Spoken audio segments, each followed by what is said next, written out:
네, 조선민국 600년입니다. 조선민국 600년. 조선은 520년 이어졌던 이시조선 얘기하는 것이고요. 조선시대. 민국은 대한민국 얘기하는 겁니다.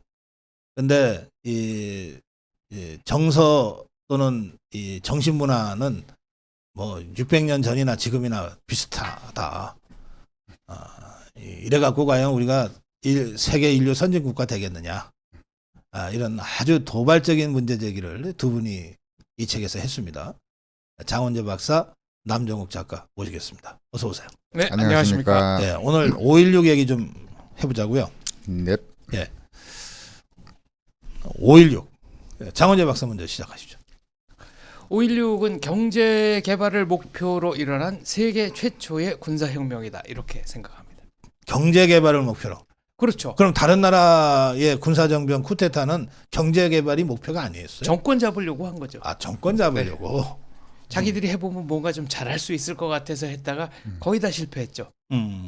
또는 저는 생각이 약간 다른데요. 약간 많이 다른. 모두가 경제 발전을 목표로 쿠데타를 일으키는데 잘 안 돼서 그렇죠. 잘 안 돼서. 아니 표면적으로 경제 개발하겠다고 한 거는 5.16이 거의 유일하지 않나요? 도탄에 빠진 백성들의 위장을 채워주겠다고 나온 거 봐서는 이제 그날의 빈곤 정도가 어느 정도였는가. 하루에 한 끼 먹느냐, 이틀에 한 끼 먹는 요거 차이 정도지. 경제 개발이라는 건 기본적으로. 근데 이게 또 경제 개발을 너무 잘해주게 되면은 안 되거든요. 북한에서 김일성 부자가 쌀밥에 고기 약속을 70년째 안 지키는 이유는 무능해서가 아니고 유능해서 고기하고 밥을 주면 애들이 힘이 생기잖아요. 막 돌리잖아요. 그래서 살게 되면은 민주화하자고 그렇죠. 고급진 욕을 나설까 하면은 봐. 안 되기 때문에 안 지키는 거고. 그 수준을 다 지켜가고 있는 거다. 저 비단 옷에 기와집, 입합에 고기 있고 예. 그게 처음부터 내건 구호였는데 네. 아직까지 실현이 안 되잖아요. 예.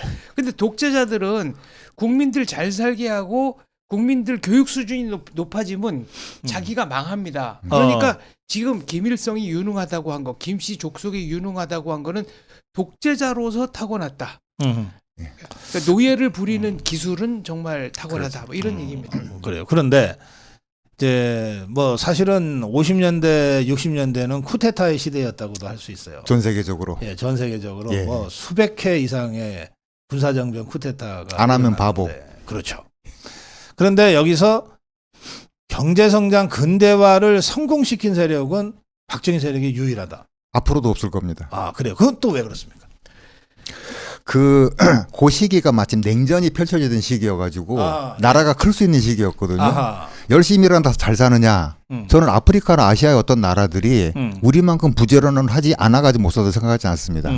냉전의 가운데 들어있기 때문에 이 소련하고 미국 입장에서는 대리 선수를 내세워가지고 경쟁을 해야 되는 거잖아요. 우리 체제가 더 유익하고 우월하다. 더 우월하다.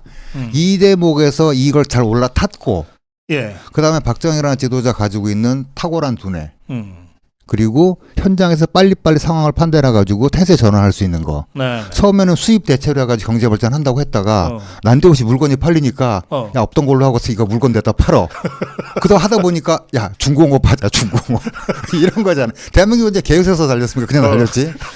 그냥 달리다가 생각나면 하고 계획 세우고 그러는 거지. 무슨 계획을 세워 대한민국이. 박정희 대통령이 뭐 무인 정권 시대 이러니까 박정희 대통령 무인으로 생각하는데 사실은 문무겸전입니다. 작곡도 잘하고 네. 그림도 잘 그리고 시도 쓰고 이 얘기를 왜 하느냐? 공부를 되게 잘하셨어요. 그렇습니다. 네. 그 당시에 공부하는 거 봤어요? 아니 그 당시에 가장 들어가기 어렵다는 그 대구사범 들어갔죠. 그게 그 대구사범 명문이었지.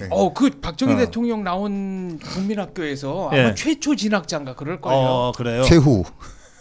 최고 진학자, 최초이자 최후인가? 예. 네. 물론 이제 거기 가가지고 일본 교장들한테 반발해서 공부를 안 하는 바람에 그 대구사범에서 꼴찌를 한 적이 있으세요. 그래. 그 성적표가 공개가 안 되다가 나중에 90년대 들어서 이제 공개가 됐는데 그 다음에 이제 만주 공관학교 가가지고 공관학교. 15동 입학. 15동 입학 졸업할 땐 1등 졸업. 적성에 맞았던 거고. 그 다음에 이제 머리가 많이 트인 거죠 그동안에. 야 1등을 해야 된다. 꼴찌하면 안 된다. 기회가 안 온다. 그게 만주공관학교 1등은 그 자동으로 일본 육사 유학을 시키거든요. 그렇죠. 그래서 일본 육사 동기생들 증언에 의하면은 만주 군관학교 학생들은 따로 편성이 돼 있었대요. 그 군복도 살짝 어허, 다르고 그래서 예. 쟤네가 이제 만주다라는 걸 알았는데 일본 육사도 그 당시 최고 엘리트들만 가는 학교였죠. 그 다음에 미국에서 또 교육을 받은 게 중요하다고 봅니다. 미국에서 그 교육받은 적이 있어요? 나중에 그 포병 장교 된 다음에 미국에 가서 위탁 교육을 받죠. 아하. 근데 예. 미국에서는 저 보고 배운 게 아니고 반발심만 키워갖고 온 것 같아요. 미국 놈들. 자, 그런데 네. 그 이제 아까 무인 정권이라고 하니까 그 박정희는 군인 출신이니까 정말 무밖에 모르는 사람인 것처럼 착각하기 쉽다고 하셨는데 그 이 5.16 주도 세력이 그 메이지 유신을 열심히 연구했다는 거 아니에요? 똑같습니다. 일본에? 예.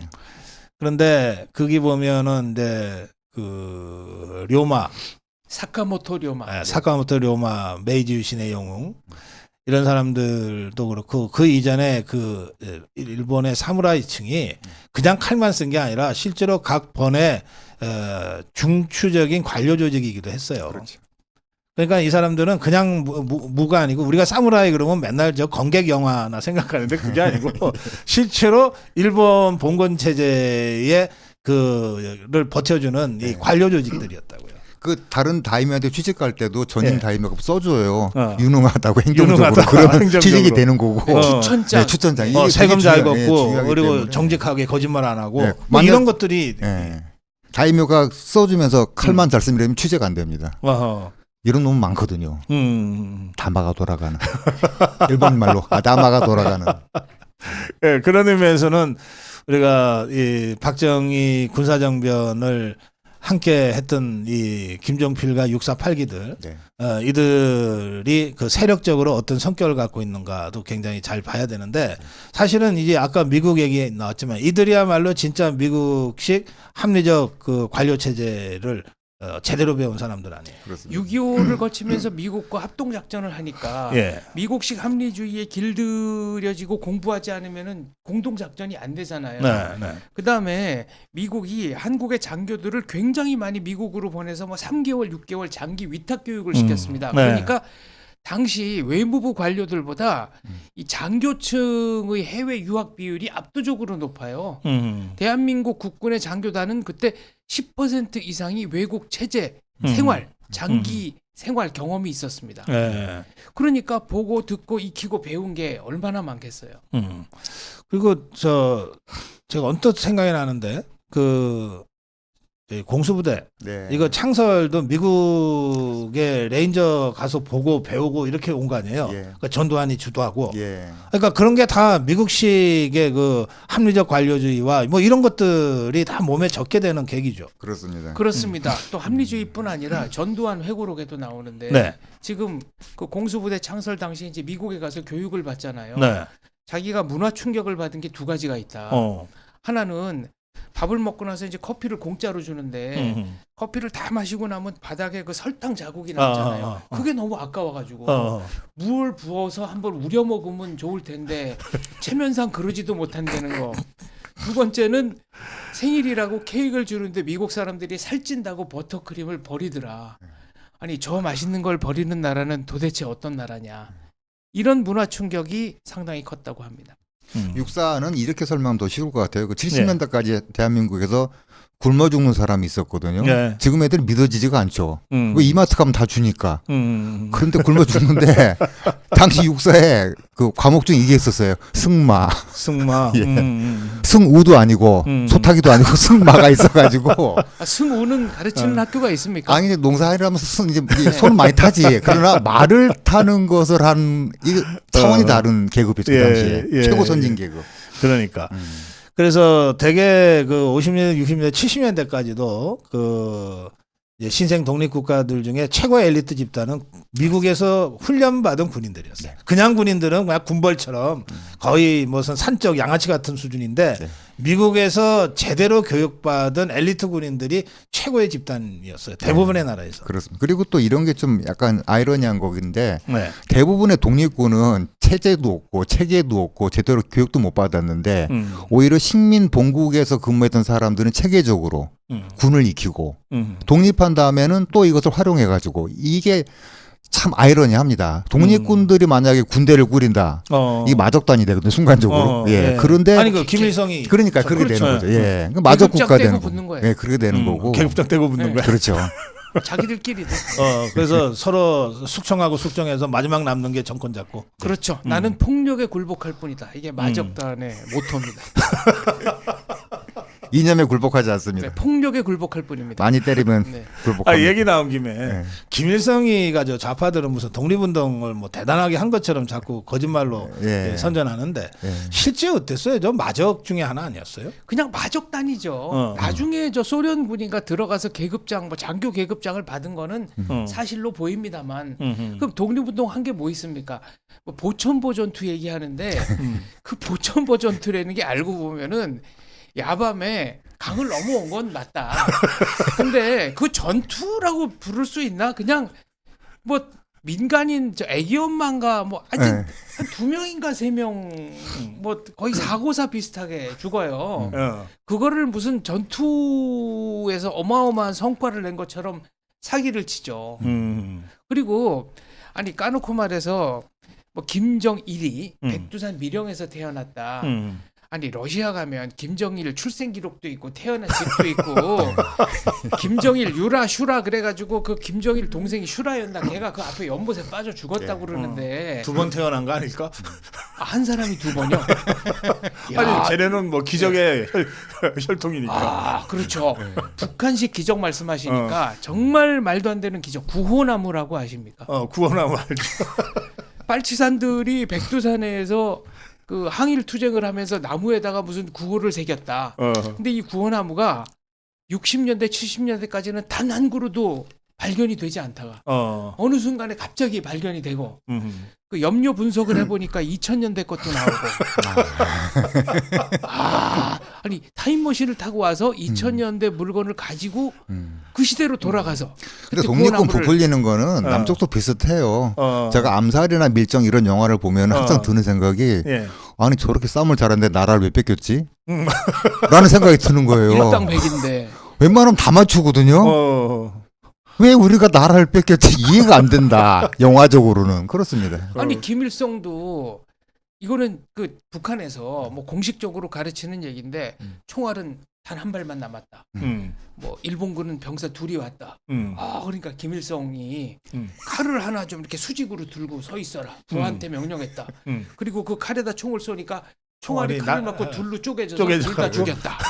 아니 이런 신묘한 능력이 있는 분이 그리고 뭐 공식 교과서에 나와. 네 그리고 뭐 모래를 가지고 쌀을 만드셨다는 분이 그러면 그 고난의 행군 대량하사 때 북한의 천지에 널린 게 모래인데 기정력이 떨어졌나? 네. 그건 김일성이 죽고 난 다음 아닌가? 김일성 연도로? 죽은 아니 그럼 아들한테 유전 안 냈나요? 근데 아드님은 더 뛰어나요. 3살인가 5살 때 탱크를 몰았습니다. 그렇죠. 그리고 18월 김정일이가 18월 골프 코스를 뭐 30m로 끝내시는 분인데 아니 이런 기적적 능력을 가진 분이 왜 그걸 안 쓰지? 저것들 참.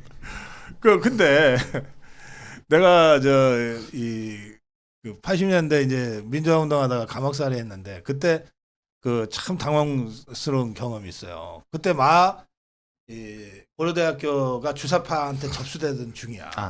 네. 그러니까 저랑 감옥 같이 살던 이제 고려대학교의 이제 운동권 학생이 지가 들어올 때는 PD였어. 예.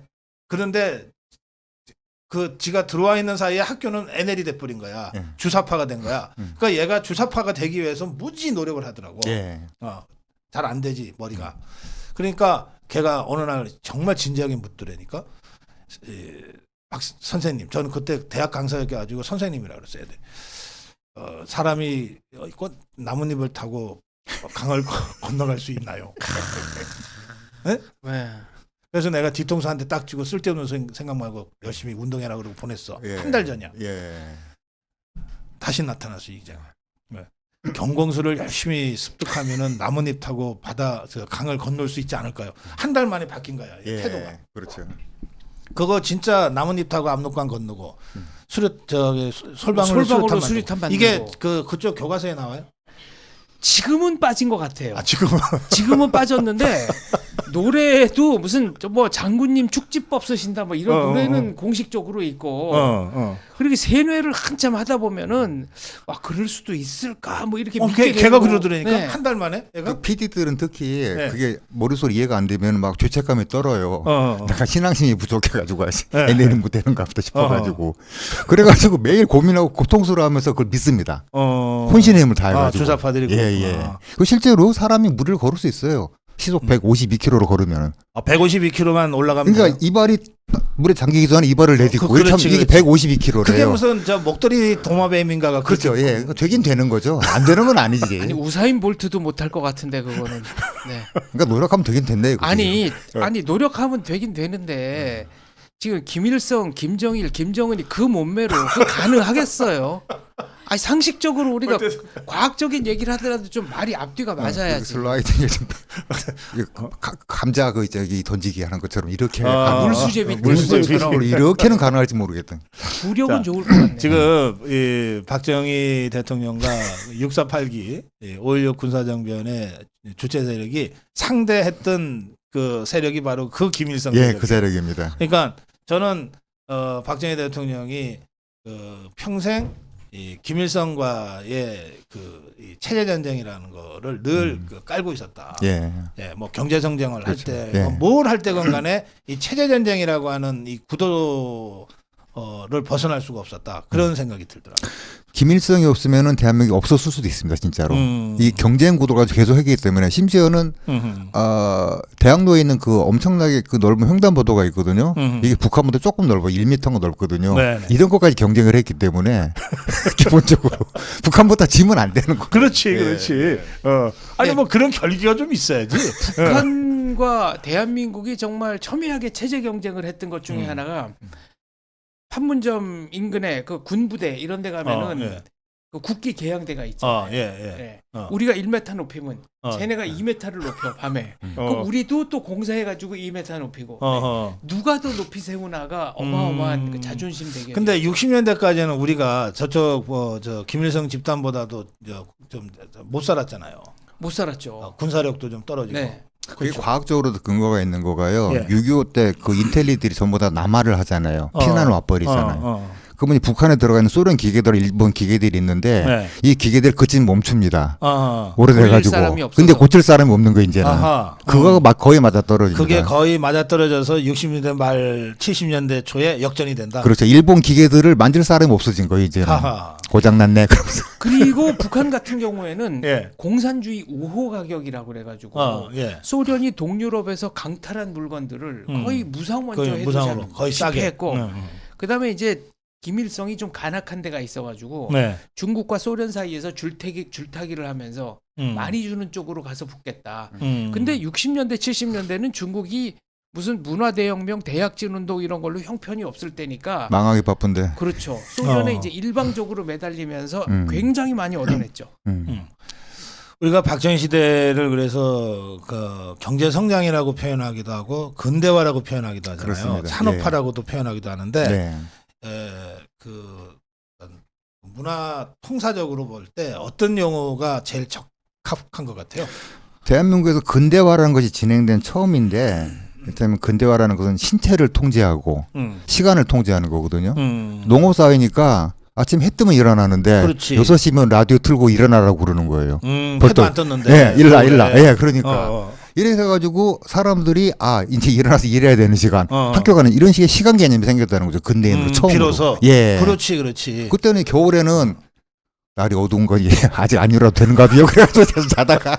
그러니까 그렇지. 농업 시대하고 달라지는 달라진 거지. 그러니까 시계가 없던 시대에 유일하게 시간표에 맞춰서 생활하던 게 중세 수도원이거든요. 네. 근데 그거를 이제 전국 단위로 확산한 게 근대화고 박 대통령 시절에는 그래서 농어촌 라디오 보내기 운동을 5.16 직후부터 굉장히 많이 합니다. 아하, 예. 반대로 얘기하면 라디오 한 대도 없는 동네가 그렇게 많았다.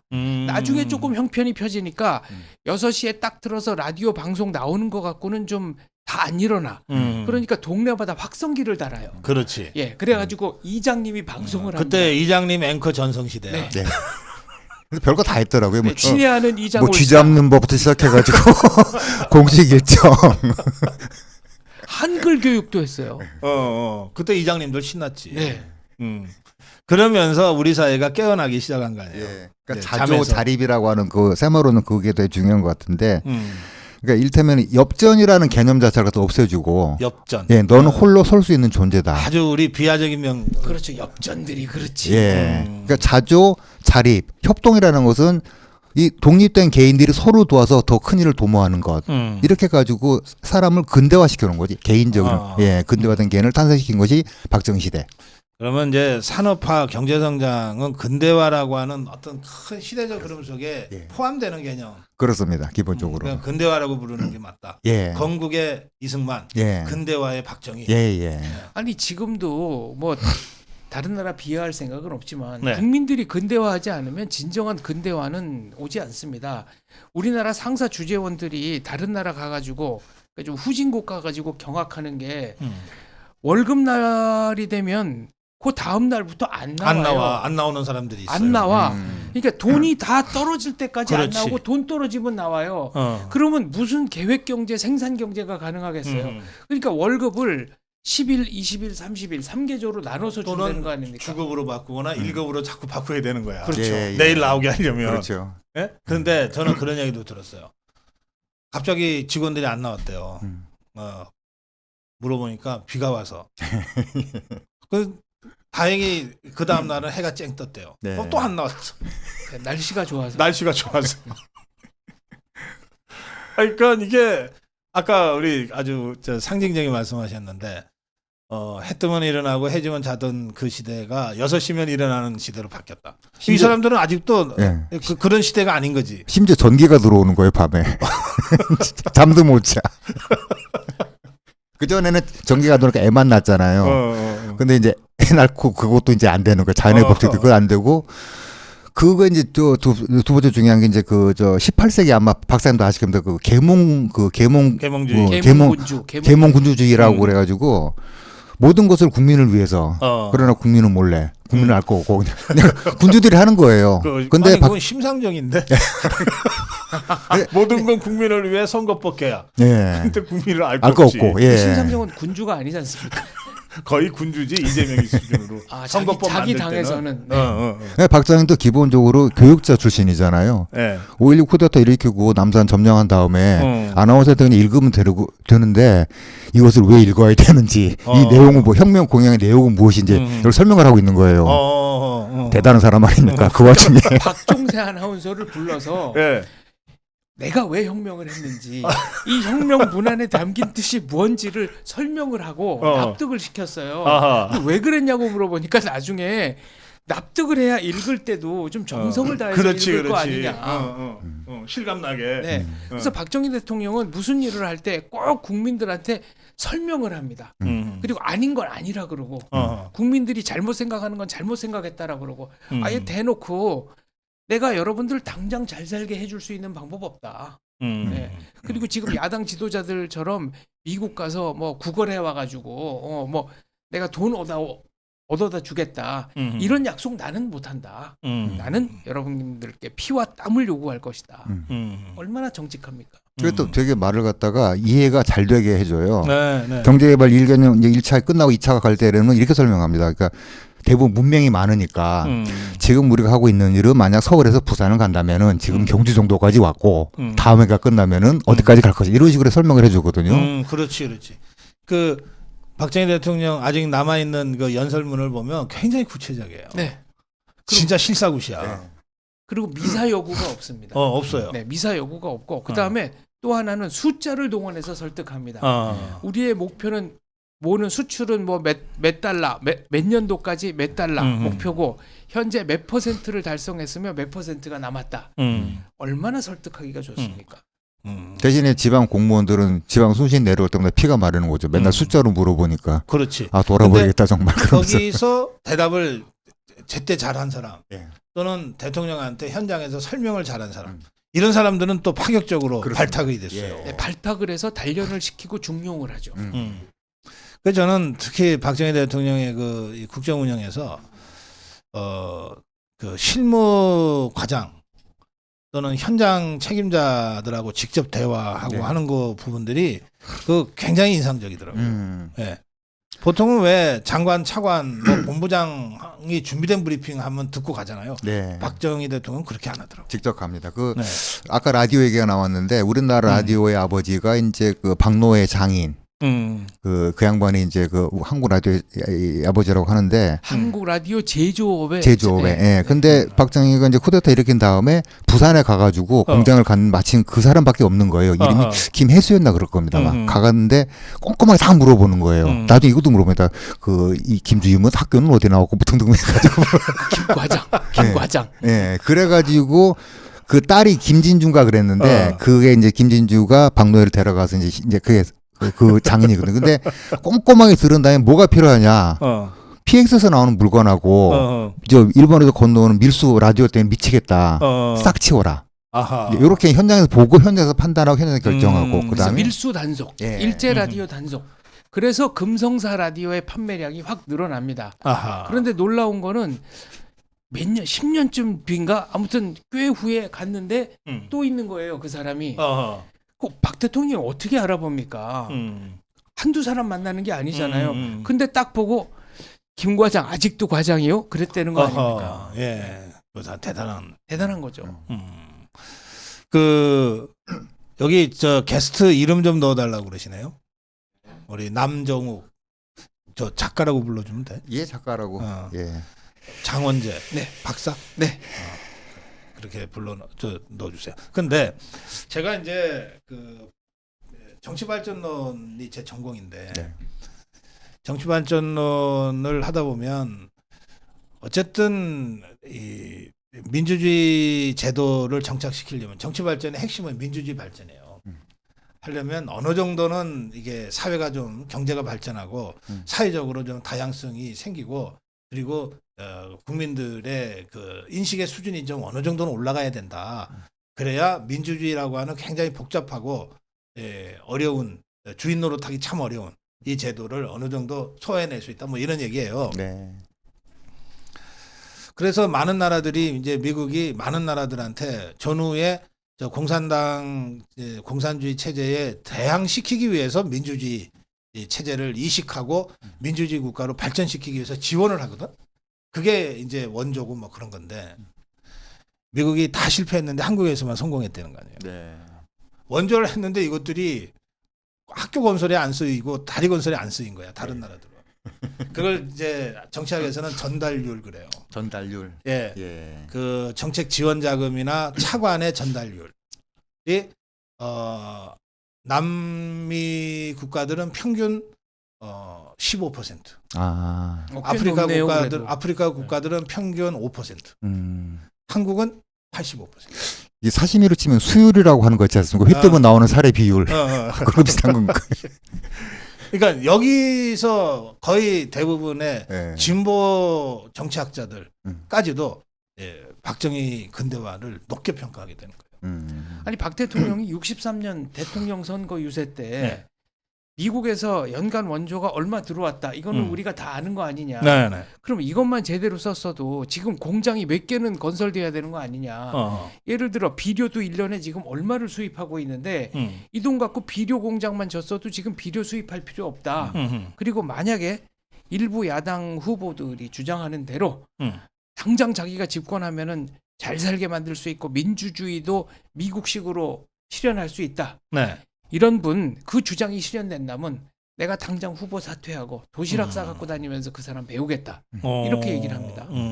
밥 굶는데 어떻게 민주주의가 가능하겠습니까? 그러니까 박 대통령은 경제적 자유가 선행돼야 그 다음에 정치적 자유가 그거 있는 김대중이도 그거 그대로 뺏겨가지고 써먹었어요. 언제 써먹었죠? 북한 인권 얘기를 하니까 네. 아니 밥 굶는 사람 먹여주는 게 최고의 인권입니다. 이랬다니까. 북한 인권을 외면하면서 변명처럼 했는데 박정희 대통령이 그 말을 인용한 거야. 그러니까 박 대통령은 우리가 어떻게든지 잘해서 우리끼리 먹고 사는 문제를 해결하자고 그런 거고 DJ 같은 경우는 쟤네가 어떻게 상관하든 말든 우리가 어떻게든 도와주자라는 거니까 크게 차이가 있죠. 물론 차이가 있죠. 이게 왜 차이가 있느냐? 제가 이름도 안 잊어먹습니다. 권호웅이라는 자가 있어요. 얘가 북한의 고위 관료였는데 지금 아마 숙청당한 걸로 알고 있습니다. 이 자가 서울에 와가지고 남조선이 우리의 핵무기 때문에 우리가 지켜줘서 그 덕분에 경제 개발한 건데 그 값을 제대로 내라고 하는 거지 우리가 뭐 도와달라는 거냐 진짜 이런 얘기를 했다니까요. 글쎄. 예. 저는 그리고 저 박정희 대통령을 인권 대통령이라고 부르고 싶습니다. 네. 많은 사람들이 박정희 시대에는 인권이 사라졌다, 권리가 위보됐다 이렇게 얘기를 하는데 70년대에 아줌마들이 노상에서 내놓고 젖을 먹이던 시절이 있었거든요. 그렇지. 그런데 잘 살게 되니까 이제 그런 거 안 하게 되고 이게 결국은 잘 사는 것 자체가 인권이 올라가는 그렇죠, 거예요. 그렇죠. 기본이 되는 거지. 예, 그렇죠. 예. 네, 자연 환경 보존도 잘 살아야 가능합니다. 그리고 그때는요.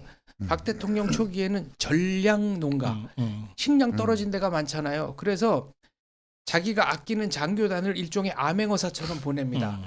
공무원 보내면은 혹시나 현지 공무원들이랑 할까봐. 네. 예. 그 지난번에 나오셔가지고 그 조선을 성리학, 네.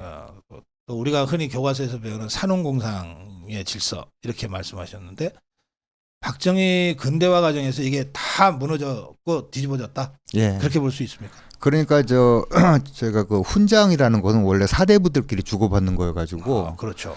이괄의 난도 이괄이 훈장을 못 받았거든요. 후진 걸 받아서 반란을 일으킨 거거든요. 맞아. 문신들끼리 주고받는 건데 무신은커녕 중인 평민들이 수출 산업 훈장 이런 걸 갖다 받으면서 훈장을 받는 거는 5천년 역사에 처음 있는 일이죠. 그만큼 존경을 했고. 그 기능 올림픽 우승자 그러니까. 카프레이드도 예. 세계에서 유례 없는. 아니 사대부들이 볼 때는 아니 저 천격 저 기능몽들은 중인도 아니고 이런 애들이 어떻게 국가적 영웅 대접을 받고 산홍공상 공이지 네. 공. 네.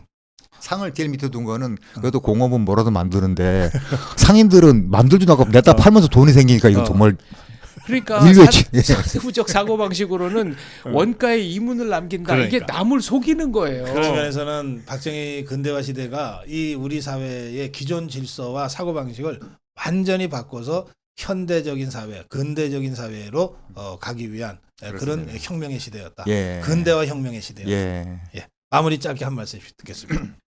먼저 하시죠. 먼저 하세요. 네. 그러니까 박 대통령 뭐 이게 쿠데타다, 뭐 불법이다 등등 이런 얘기들을 많이 하시는데 전 세계 역사는 그 사람이 어떤 업적을 이뤘는가를 가지고 주로 판단하지 집권 과정의 정당성은 부차적 판단 요소다 이런 말씀 드리고 싶습니다. 네.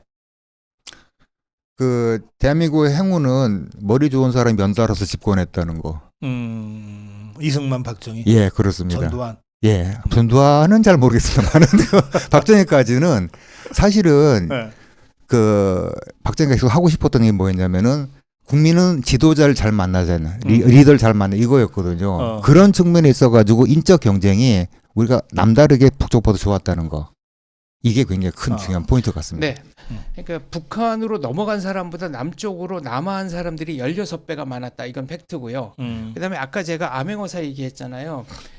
박정희 대통령 초기에 강원도에 가보니까 겨울잠을 자는 사람들이 있었다. 식량이 없으니까 그냥 잠만 자면서 체력을 최대한 보존하는 겁니다. 이 보고서를 쓴 사람이 노태우 당시 네, 위관 장교였을 거예요. 네, 이런 나라가 지금 뭐 성인병 비만증 애초에 봄의 나라였기 때문에 겨울잠 자는 것도 가능했어요.